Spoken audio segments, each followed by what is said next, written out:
Greek life on campus has brought an amount of media attention nationwide and locally that questions the Interfraternity Council's goals, which is to dedicate and promote the welfare by protecting the interests of our community. But is this attention really well-deserved, or are the 50 estimated fraternities on campus just an easy scapegoat to point the blame at? Matt Lee, president of Sigma Pi, has more to say on the matter. Before it was kind of a free-for-all, you know, guys would go out and go to houses they liked, and houses would give out bids to guys they liked, and if they wanted to join, then they started pledging. And now it's, you know, you gotta register online. Everyone's got to be, you got to see who's picking what guys, what bids are given to what guys, and what houses they're accepting to. Matt Lee expresses his opinions on why frats get the blame for freshman underage drinking and mishaps.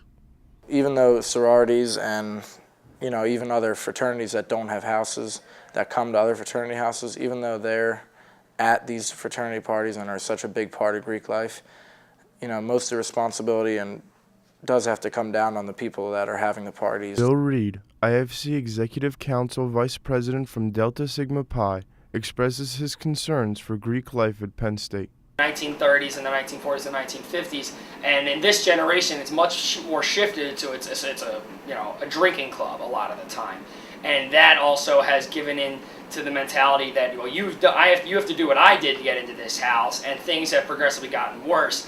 But you know, there's a lot of cases where, you know, fraternities have been shut down and you're seeing a lot of kids go to jail, so it's getting less intense and less dangerous, but it's still a problem at Penn State. Bill Reed shows his frustration with the outside media's perception of fraternities nationally and locally.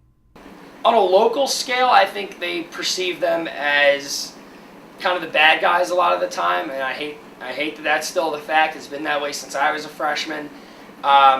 And on a national scale, I think it's even magnified even more, because you're not going to hear about a local fraternity doing something, you know, underage drinking. You're going to hear about on a national scale is when a pledge dies. That's what you're going to hear about when the media goes. They want to know about the bad stuff that goes on, which is really sad, because we really do have a community that is fostered around philanthropy and community service as well. With fraternities just like this one, Phi Mi Delta, the media scrutiny does not stop at just the large fraternities. What I would say, in the sense that fraternities are under a lot of heat, and we always have been, but it's not indicative of the Greek life culture here. It's indicative of the Penn State culture as a whole. It's not just Greeks having parties; it's everybody having parties. We're shed in a little bit of a poor light, really, in the media focus. With 15% of all college students being involved in Greek life of some sort, will the positive things such as the countless hours of philanthropy and the fraternity's commitment to holding itself to a higher standard, maybe the right light will be shown on the perception of the purpose of fraternities on campus. This is Florian Tuzet reporting from State College.